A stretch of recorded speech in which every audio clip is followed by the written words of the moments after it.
পৌঁছেছি গনগনিতে, বাঁকুড়া জেলার গনগনিতে, যেটাকে Grand Canyon of West Bengal বলে পরিচিত। Sorry, Paschim Medinipur. Thank you. Welcome guys, welcome back to travel with Nilanjan. আশা করি সবাই ভালো আছেন। আজ আপনাদের নিয়ে যাব গ্র্যান্ড ক্যানিয়ন। না, এক্ষুনি আমেরিকা যাচ্ছি না। আমাদের এই পশ্চিমবঙ্গেই যে একখানা আস্ত গ্র্যান্ড ক্যানিয়ন রয়েছে, সে কথা কি জানতেন? না জানলেও চিন্তা নেই, ট্রাভেল উইথ নীলাঞ্জন সে কথা আজ আপনাদের শুধু জানাবেই না, একদম সামনাসামনি ঘুরিয়েও দেখাবে।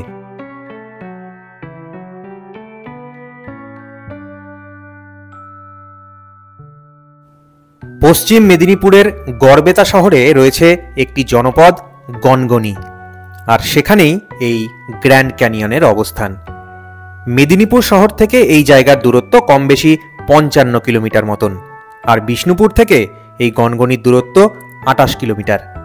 আপনি রেলপথে আসতে চাইলে নামুন গড়বেতা স্টেশনে, সেখান থেকে টোটো ডিস্টেন্সে রয়েছে এই গ্র্যান্ড ক্যানিয়নের অবস্থান।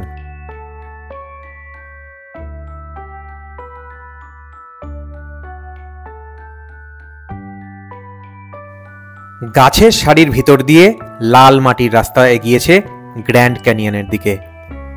গ্র্যান্ড ক্যানিয়ন শব্দটির সাথে যারা পরিচিত নন, তাদের জানাই, ক্যানিয়ন কথাটির অর্থ হচ্ছে গিরিখাত। গ্র্যান্ড ক্যানিয়ন হল মার্কিন যুক্তরাষ্ট্রের অ্যারিজোনায় কলোরাডো নদীর দ্বারা খোদাই করা একটি খাড়া পাশযুক্ত গিরিখাত। আমেরিকার এই গিরিখাতের সাইজ শুনলে কিন্তু মাথা ঘুরে যেতে বাধ্য। গ্র্যান্ড ক্যানিয়নটি 446 কিলোমিটার লম্বা, 29 কিলোমিটার চওড়া এবং প্রায় 1.5 কিলোমিটার গভীর। বিশাল মানে বিশাল, মানে ওই জাতা লেভেলের ব্যাপার আর কি। এদিকে আমাদের এই গড়বেতার ক্যানিয়নটি আকারে লিলিপুট হলেও দেখতে কিন্তু বেশ খানিকটা অরিজিনাল ক্যানিয়নের মতোই।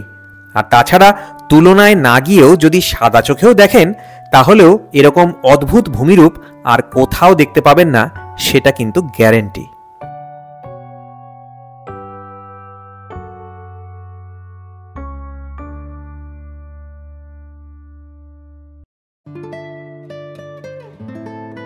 গ্র্যান্ড ক্যানিয়নের কাছেই একটা বিরাট পার্কিং স্পেসে গাড়ি রেখে আমরা এগোলাম মূল স্পটের দিকে।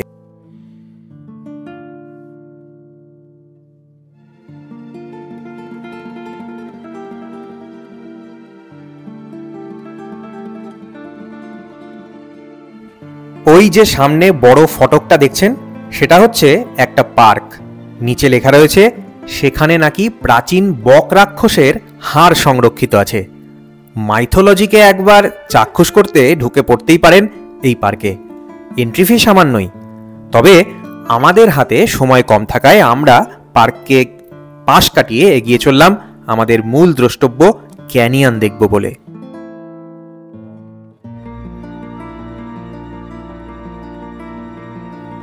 এই গ্র্যান্ড ক্যানিয়ন শুধুমাত্র দেখা ছাড়াও প্রতি বছর প্রচুর মানুষ এখানে ভিড় করেন পিকনিক করবেন বলে।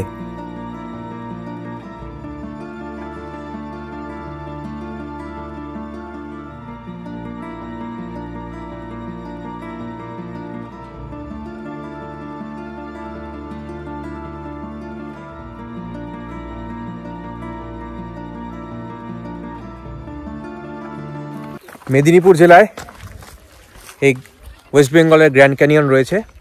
গ্র্যান্ড ক্যানিয়ন যেটা আসল গ্র্যান্ড ক্যানিয়ন আমেরিকায়, ইউএসএতে, তো সেখানে তো যাওয়ার সৌভাগ্য এখনও পর্যন্ত আমার হয়নি। যারা গেছেন, আমার দর্শক বন্ধুদের মধ্যে যারা গেছেন, তারা নিশ্চয়ই এইটা দেখে বুঝতে পারবেন যে আমেরিকার গ্র্যান্ড ক্যানিয়নের সাথে এর বেশ খানিকটা মিল আছে। অবশ্যই এটা আমাদের দেশি গ্র্যান্ড ক্যানিয়ন, একটু অন্য টাইপ হবে, কিন্তু অনেকটা মিল আছে। চলুন দেখি ওয়েস্ট বেঙ্গলের গ্র্যান্ড ক্যানিয়ন। আমেরিকায় যেমন কলোরাডো নদীর ধারে গ্র্যান্ড ক্যানিয়ন, আমাদের এখানে শিলাবতী নদীর ধারে ল্যাটেরাইটের খাড়া পাহাড়। বাতাস এবং জল লক্ষ লক্ষ বছর ধরে এক অদ্ভুত খাড়া খাদ ভরা প্রাকৃতিক দৃশ্য খোদাই এবং ছাঁটাই করেছে এখানে। স্থানীয়রা এটিকে গঙ্গনি ডাঙা বা গঙ্গনি খোলা বলে রাখে। কল্পনাপ্রবণ বাঙালি এটিকে পশ্চিমবঙ্গের গ্র্যান্ড ক্যানিয়ন নামে নামকরণ করেছেন। আমেরিকায় না গিয়ে থাকলে এই জায়গায় যাওয়ার আগে আপনি গুগলে গ্র্যান্ড ক্যানিয়নের ছবি দেখে নিতে পারেন, বুঝতে পারবেন কেন একে গ্র্যান্ড ক্যানিয়নের মিনিয়েচার ভার্সন বলা হয়। চারিদিকটা কাঁটা ঝোপঝাড়ে ঢাকা, মাঝখানে ক্ষয়িষ্ণু পাহাড় গায়ে বিচিত্র কারুকাজ নিয়ে আজও সোজা দাঁড়িয়ে রয়েছে। অদ্ভুতভাবে জায়গাটিতে বিশেষ কোনো সিকিউরিটি গার্ড লক্ষ্য করলাম না, তাই নিজের বিবেচনা দিয়েই জায়গাটির পরিষ্কার পরিচ্ছন্নতা মেনটেন করতে হয়। মাটির দেওয়ালগুলোতে অযথা হাত দিলে এর প্রাকৃতিক আকার নষ্ট হওয়ার ভয় রয়েছে, তাই সেটা এড়িয়ে চলার চেষ্টা করবেন। পুরো জায়গাটার মধ্যে এটা সবচেয়ে ইন্টারেস্টিং জায়গা মনে হলো। একটা প্রাকৃতিক গুহা, দূর থেকে দেখে মনে হয় আকারে ছোট হয়ে কোনো উইয়ের ঢিবিতে যেন ঢুকে পড়েছি। শুধুমাত্র হাওয়া আর জলের আঘাতে লক্ষ লক্ষ বছর ধরে এমন সুন্দর কারুকাজ সত্যিই অবাক করে। গরমের মরশুমে নদীতে কিন্তু খুব বেশি জল থাকে না, কিন্তু বৃষ্টিপাতের সাথে সাথে শিলাবতী নদী গিরিখাতের এই গলির অনেক গভীর অংশ দখল করে নেয়। কেউ গিরিখাতের গভীরে প্রবেশ করলে নানান কাল্পনিক জিনিসের প্রকৃত আকার এবং আকৃতি অনুভব করতে পারে। এই গিরিখাতের কোনো জায়গা সিংহের মতন দেখায়, আবার কোনো অংশ প্যাগোডার মতন দেখায়।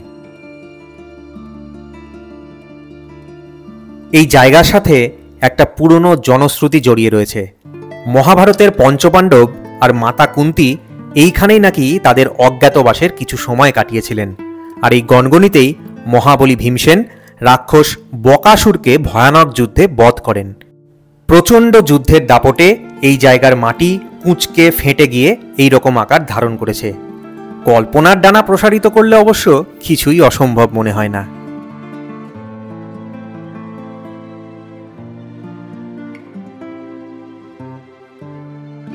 পরবর্তীতে ইস্ট ইন্ডিয়া কোম্পানির সাথে লড়াইয়ে 1800 শতকের শেষ দিকে বিভিন্ন সামন্ততান্ত্রিক শাসকদের শক্ত ঘাঁটি ছিল এই গনগনি। সুতরাং দেখা যাচ্ছে প্রাগৈতিহাসিক হোক কিংবা ঐতিহাসিক, গনগনি বরাবরই উত্তেজনার কেন্দ্রস্থল ছিল।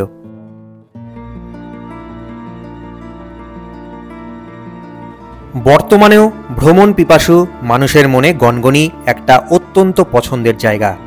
এখানকার আশ্চর্য ভূমিরূপ আর শিলাই নদীর সৌন্দর্য দেখতে ফি বছর প্রচুর মানুষ এখানে আসেন। গনগনিতে বেড়াতে আসার আদর্শ সময় অক্টোবর থেকে মার্চ। গ্রীষ্মকালে কিন্তু এখানে কাঠ ফাটা গরম পড়ে, তাই ভরা শীতে আসলেই গ্র্যান্ড ক্যানিয়ন এনজয় করতে পারবেন সবচেয়ে বেশি।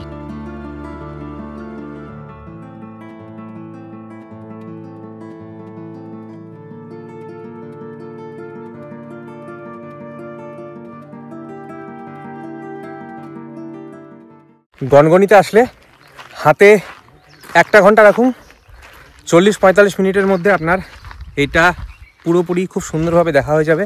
খুব যে বিরাট বড় জায়গা তা নয়, ছোটোখাটো জায়গার মধ্যে বেশ সুন্দর লাগবে, এটুকু গ্যারেন্টি আমি দিতে পারি। কারণ এইরকম ভূমিরূপ আপনি পশ্চিমবঙ্গের অন্য কোথাও পাবেন না বললেই চলে। সো অবশ্যই আসুন মেদিনীপুরের এই গনগনি দেখতে, যেটা বিখ্যাত the grand Canyon of West Bengal নামে। একটা বেশ কয়েকটা সিঁড়ি বেয়ে আপনাকে একদম উপরের লেভেলে পৌঁছতে হবে, যেখানে গাড়ি রাখার ব্যবস্থা রয়েছে, কিন্তু পার্কিং চার্জ নাকি 100 টাকা। বুঝুন কাণ্ড। ভিডিও শেষে কয়েকটা টিপস দিয়ে যাই। জায়গাটি জঙ্গলে ঘেরা আর বেশ ফাঁকা ফাঁকা, তাই একা কিংবা জুটিতে এলে সন্ধে করবেন না। এখানে ঢুকতে কোনো এন্ট্রি ফি নেই। হ্যাঁ, পাশের পার্কে ঢুকতে অবশ্য সামান্য টাকা লাগে।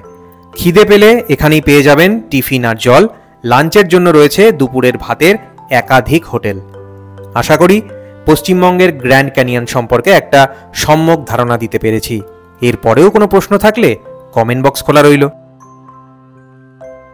খুব তাড়াতাড়ি ফিরে আসছি আরেকটা ব্র্যান্ড নিউ এপিসোড নিয়ে, যেখানে থাকবে আরেকটা নতুন বেড়াবার জায়গার হাল হদিশ। ততক্ষণ সুস্থ থাকুন, ব্যস্ত থাকুন আর বেড়াতে থাকুন।